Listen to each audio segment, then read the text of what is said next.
ferons retour à la nation, comme disaient nos ancêtres de 1944. J'aime beaucoup ce terme de retour à la nation.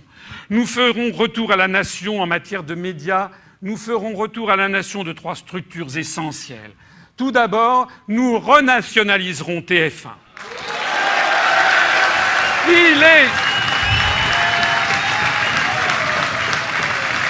Il n'est pas tolérable qu'un groupe privé dispose de la formation de l'opinion publique en France.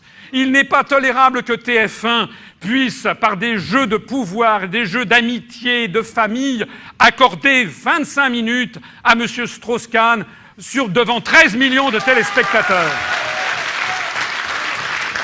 Il n'est pas normal, pour que M. Strauss-Kahn nous raconte ses exploits dans une chambre d'un hôtel new-yorkais. Il n'est pas normal, non mais c'est devant 13 millions de téléspectateurs que ça se passe, pendant 25 minutes. Il n'est pas normal que les propriétaires de TF1 soient pour une large part des fonds de pension américains.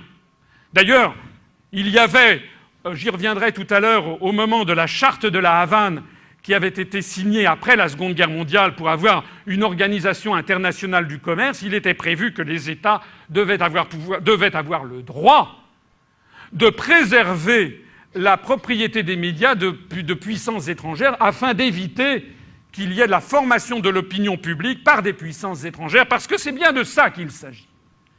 Donc il y a la renationalisation de TF1, le premier retour à la nation. Le deuxième, c'est la renationalisation de Télédiffusion de France, de TDF. Et le troisième, c'est la restitution à l'agence France Presse de son statut originel et de son rôle de service public de l'information. Je